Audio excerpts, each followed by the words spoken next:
Hello, Globebusters. Yes, of course they're serious. You do? You have? No kidding. Uh-huh. Oh, they'll cure your globitis this week. Thank you. We got one!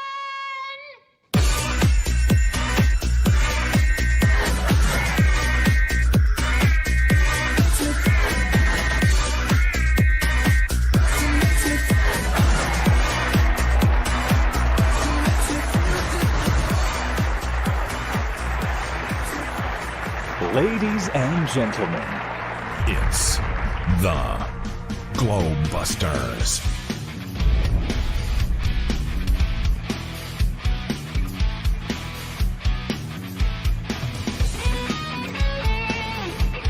We interrupt this program to bring you a special report. Let's turn now to Florida's Kennedy Space Center, where a SpaceX rocket just launched into orbit. NBC's Kerry Sanders is on the scene for us. Kerry, looks like a clean launch. Good morning, Willie. Yes, success, and it looks like all systems are now going. Let's watch the GNC trajectory looks good on the Falcon Heavy. Coming up on fairing separation. Center core, side engines. Reports show that the M1D engine performance is nominal. Fakers, don't tell me you bought that. Oh man, fanboys can't let it go. But space is fake, it's a show. And you all need to move on, man. Forget that Elon guy. Come on, if you really wanna know. Then watch the Globebuster show. Is there life on Mars? No.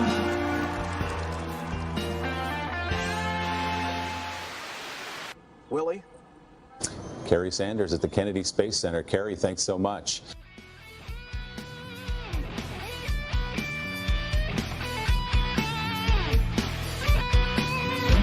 and now, here's your host.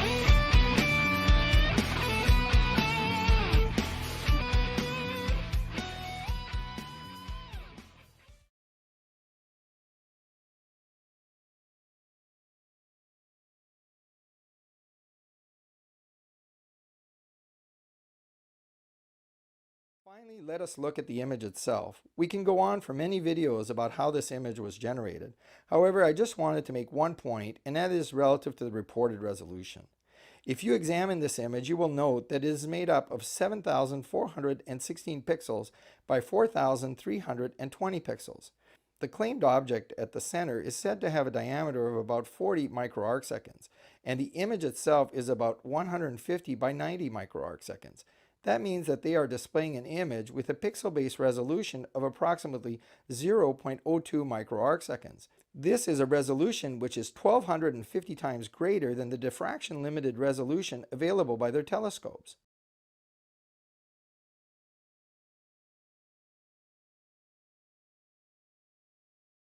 These scientists, through data processing of coarse data, increased the resolution presented by more than a factor of 1,000.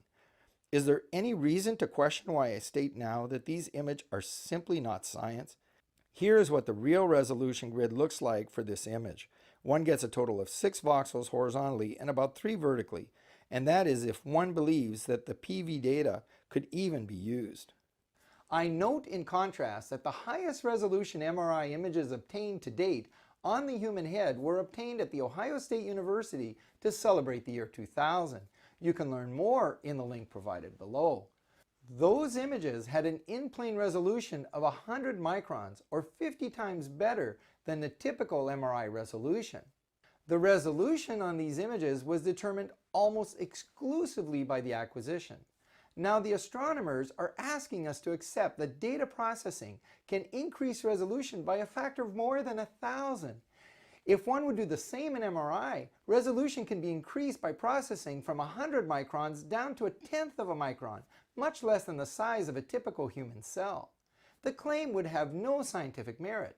it would be made possible only by the lack of independent proof, a luxury afforded only to cosmology. Pathology and anatomy do not exist in astronomy, and as a result, none of their pronouncements can ever be questioned. In any case, in stating that a claimed black hole image represented the most important scientific accomplishment of 2019, the journal Science has simply discredited itself. I just was listening to Sun and Moon Group the other night, and they had Russian vids on, and I thought this was incredible because we've all talked about the hilariousness that is the shuttle and the fact that it lands and it's always got these two guider planes with it, which is hilarious, as if there's something special on the shuttle that it needs these military jets to fly alongside it as it lands, which makes no sense at all. It's like somebody's going to kidnap the shuttle or something. But really, it's because it's got jet engines, and they need to make sure that people don't hear the engines of the plane as it lands. So they have two jets flying next to it. So you think that the jet engines are actually coming from those planes. But this is the... Pay no attention to the giant jet engines on the landing. Yeah, exactly. And this is the Buran, which is the vehicle that Russia used. It's the same thing. It's the same design. And if you go ahead and play that, Bob, I just thought this was an incredible find. I'd never seen it before, but this is video from 1986 of the atmospheric test flight. But what clearly happens here is this plane takes off. It takes off like an airplane, which I'm sure that the shuttle that the NASA had could do the same thing. We never seen video of it. But yeah, you can just look up Buran atmospheric test flight. It's on YouTube, so you can find it and look at it yourself. But yeah, it's starting at 7:30. Okay, yeah. So here within the next 30 seconds, you're going to see this thing take off like a regular airplane, and that's all that the shuttle ever was. And you know, they of course have video of this one as well being carried on an airplane, just like they carry the shuttle on an airplane, which makes no sense. If the thing can take off itself, like it's going to here, then why would you ever need to carry it on an airplane? It is an airplane. You can see it's got that nose, that needle in the front, which kind of tells you that it can go faster than the speed of sound. Usually that's what those planes look like. They have that little, and there goes the jet, carrier jet by it. But yeah, and this one just is about to take off just like an airplane. And yeah, we've never seen video of the shuttle doing that, but this is almost the exact identical design. And you'll see that it can fly. And look at those little wings like that. That would be a glider. You know, they tell us that it's just a glider, that it's all out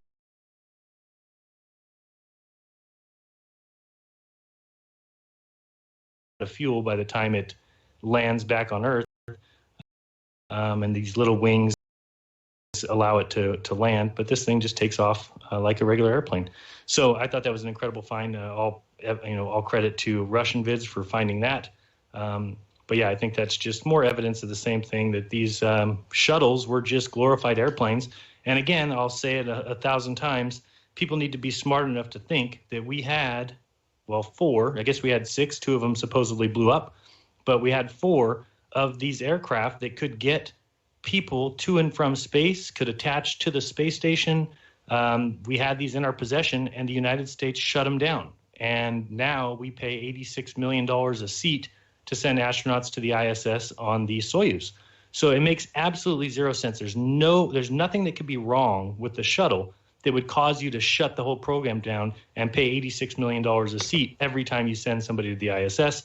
You would fix or repair these craft that obviously easily flew to the space station, docked, then left and came back and landed, and everybody was fine. There was never, twice there was an issue. But they just stopped them. They just put them into museums, and they don't even use them anymore. And now there's no even way for the United States to get to space, as if that was real. But you see my point. It could be worse. It could be $87 million per seat. So it could be. It could be 95. Could be 100 million. Right. It's just how much are people willing to let them steal from them, I guess, is really what it comes down to. But so yeah, I just thought that was a great find. And there's more videos about this Buran, part 1 and part 3, or part 1 and part 2 and part 4. Just more info on this space craft or space plane, and it's almost identical to the United States version. And again, people need to be smart enough to recognize that the question of, well, why wouldn't Russia have exposed us for faking the moon landings is simple, that when they're faking their space program, doesn't do very good to point out that the United States is faking theirs, because the United States would just come back and say, well, you're faking yours. And now you've got nobody of your subjects or your slaves or your citizens who believe in their government. Well, you need them to believe, so you kind of play a game of back and forth. Okay, you go ahead and say that. Well, we want to be first. And if you look into it, Russia was the first into space, the first man into space, first orbit. So first satellite was Sputnik. So it's like a trade-off. You get all those, we'll get the first moon landing. Since you have a better movie-making business over there in Hollywood, you'll be better at that. We'll be better at this. And it's all work together because in the end, we all believed it. So, Well, and it was necessary too. I mean, if you look at, for example, like George Orwell's 1984, the whole government was run on this idea of a boogeyman overseas, some exterior foreign enemy that they used as a focus of their hate, right? And so the whole thing falls apart if you don't have that. And it really seems to me that ever since World War II, at least, the United States and Russia have been in bed together in collusion, and it seems at some point that they opted to go for this whole false dichotomy where they could both control their people to a T with the idea of nuclear proliferation. And it seems like not only would they not tell on each other because it wouldn't behoove them, but they wouldn't tell on each other because they're in collusion together, right? And that just makes a lot more sense to me, but that's just my opinion. No, but I think the same, because when I'm studying my series talking about the Blue Beam project, the Blue Beam is a complete situation. It's not just a laser or an holographic image on the sky. And the first thing that Blue Beam started was with the Sputnik, because that was the first time that people start believe, like something out there in the space could travel, flight, doing orbits and that kind of things. And after the First World War, that was the last real, quote, but real Russian people. After the First World War, they put his Masonic, agents. I mean, the real Tsars of Russia, they all died in the First War, and the Second War just was totally arranged before even start. And Gorbachev, Stalin, all that guys, they are all members of the Freemasonic Lodge. In fact, there is the famous picture of Stalin with the hand, covered in the chest. I mean, they are all the lion's prearranged paw, right? situations. Yeah. Yeah, it's called a lion's paw or something like that. And you'll see pictures of like Napoleon Bonaparte and other Freemasonic world leaders and such. Yeah. Yeah. Well, I think it just goes to show you that, the space agencies aren't telling on each other, which tells you that really at the top levels, all of these governments are in collusion with each other. And the ones that are not, of course, typically, you can tell because they're not part of the central banking system. And if they're not, then usually they are on slate to be invaded by the United States or whatever. I mean, it's pretty obvious the ones that are, in the ball game and the ones that aren't. Syria currently, we're getting ready, trying to go to war with them. And any country that isn't part of the central banking system or whatever, these are the people that are outside the scope of the Illuminati control, but obviously not for long, because they will just basically send the United States and bomb them into submission. So that's unfortunate. That's the way it works. A big sign of that, too, is to just look at all the space agencies and them all using the chevron vector symbol in their logo. Almost all of them do that. And yeah, just what you guys were talking about the real Russia and who's really in charge of these countries. I mean, just look into Kim Jong-un and Kim Jong-il and where they came from, and they're all just Russian implants that were placed there to do to be the crazy North Koreans. But yeah, just do the research on that, and you'll see that everything is not as it appears. Yeah, well, that's for sure.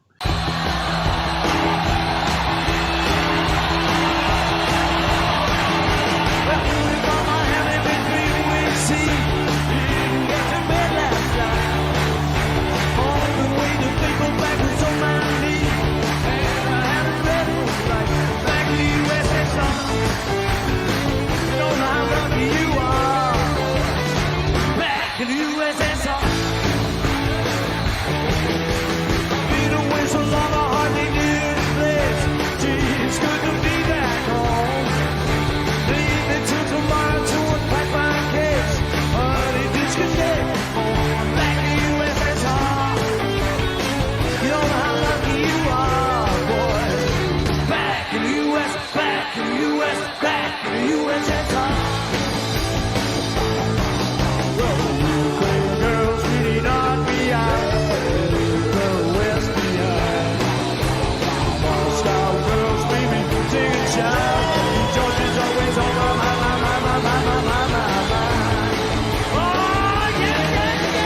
Hello, Flat Earth researchers, debaters and debunkers. It's time to do some primary school science.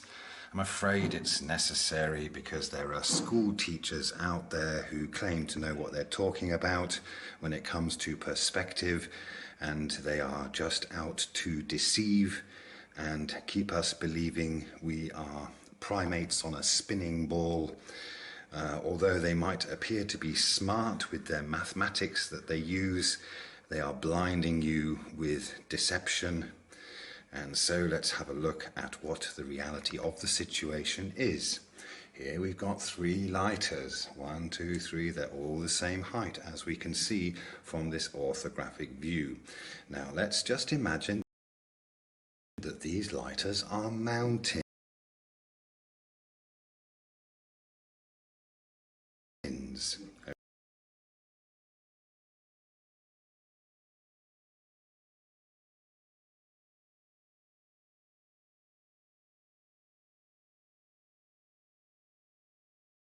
Okay, and we have our side-on view of these 3 mountains, which at the moment happen to be exactly the same height.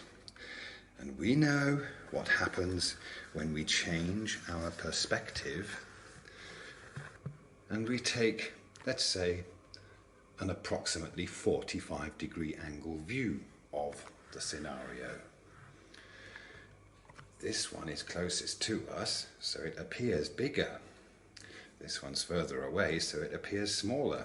And this one's even further away, so it appears even shorter.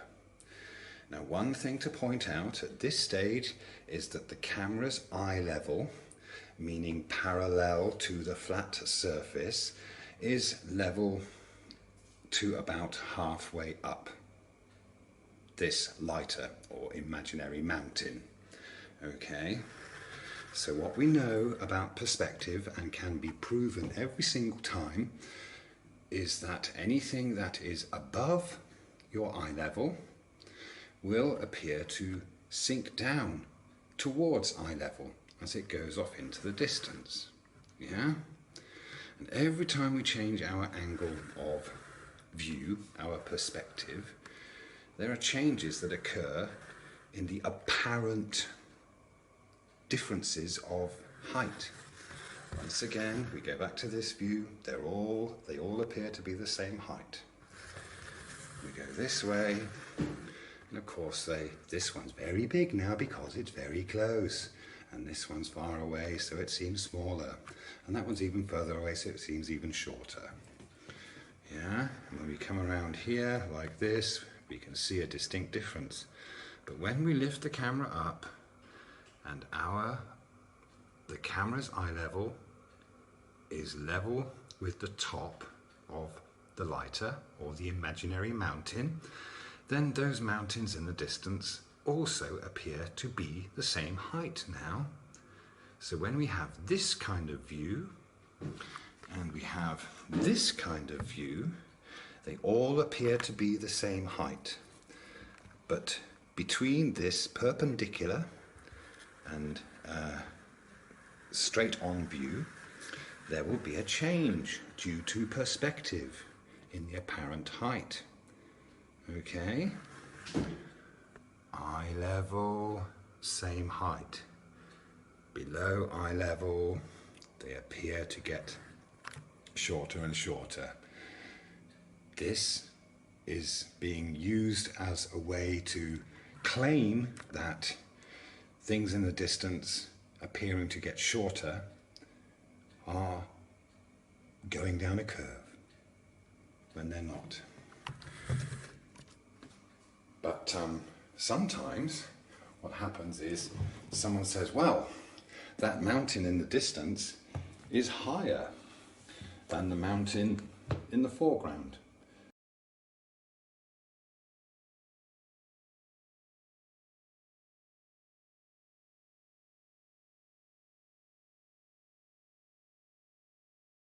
So, okay, let's make this mountain, or lighter, higher than this one. Okay, oops, let's check that. All right, there we go. Okay, this one is at the same height, and this one is physically higher, and we can tell from this perspective. But as we go around and we change our perspective, ooh, look what happens. We know this one is physically higher than this one, but this one appears to be taller because the camera's eye level is below the top. When we actually go to the top of this imaginary mountain, then maybe we will see the more distant, higher mountain. But, you know, maybe if we come far enough away, this would block that mountain. Yeah, you see? Ah. Yeah? It's all about perspective. Okay? So when someone shows you a view like this, with a short mountain in the foreground and a taller mountain in the background that appears to be shorter than this one, and then gives you a bunch of calculations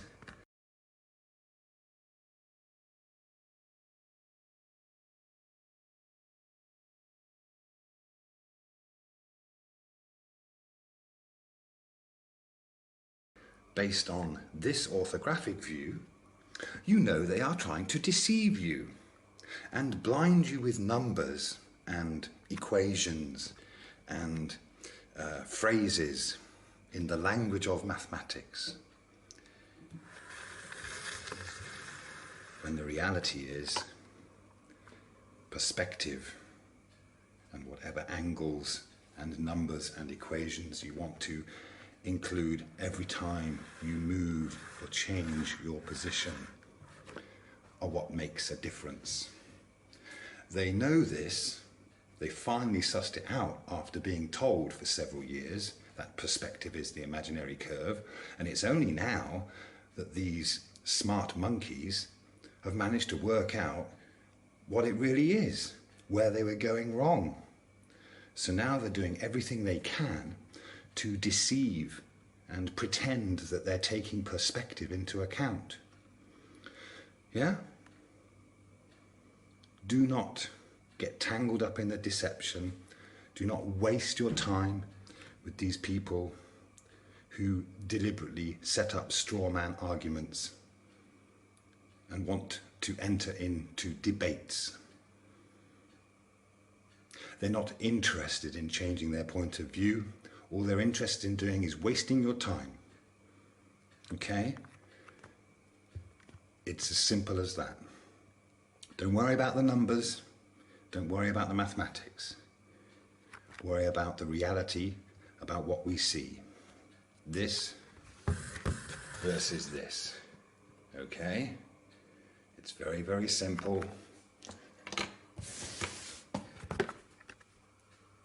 And it's science. Thank you very much.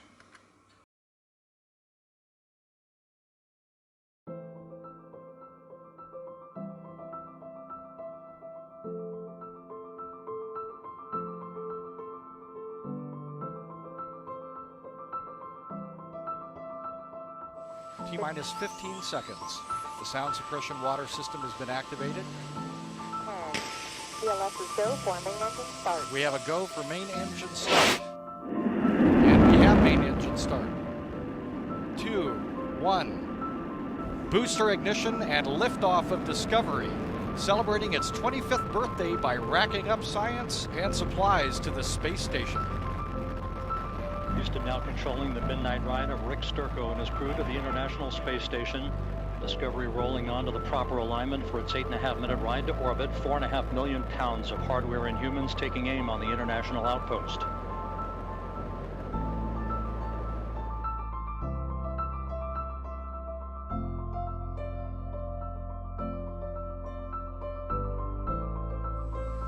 T-minus 15 seconds. The sound suppression water system has been activated. We have a go for main engine start.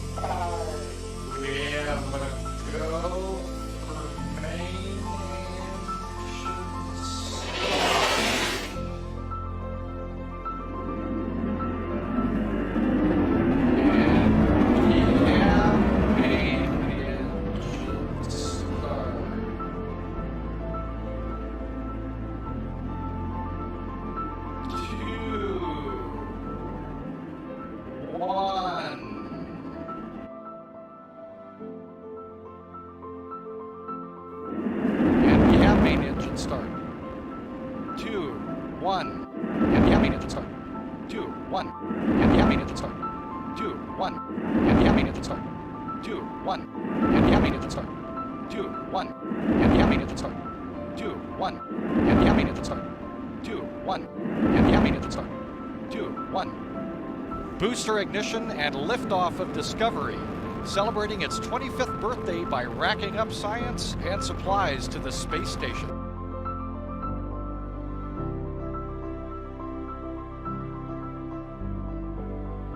Booster ignition and liftoff of Discovery, celebrating its 25th birthday by racking up science and supplies to the space station.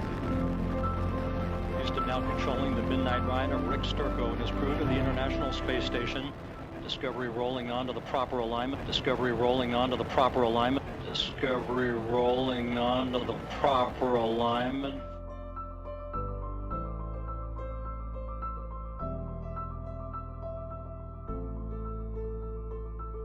Rick Sturckow and his crew to the International Space Station. Discovery rolling onto the proper alignment for its 8.5-minute ride to orbit. 4.5 million pounds of hardware and humans taking aim on the International Outpost. 10,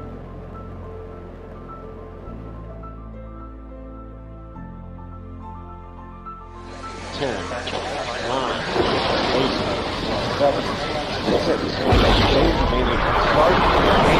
start, 2, 1, booster ignition, and liftoff of this.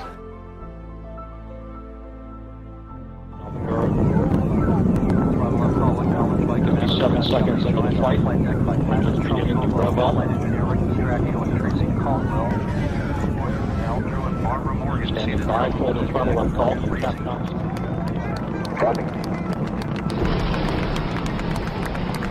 Solid rocket booster separation confirmed. Guidance now converging.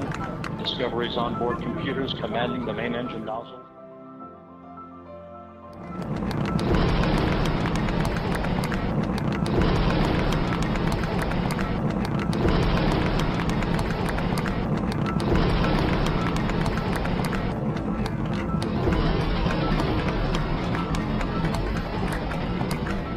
To swivel, aiming the shuttle for its precise target in space for main engine cutoff. Okay, you sound good.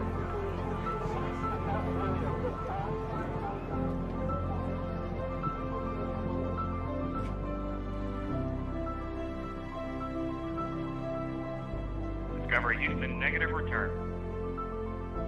Copy, negative return.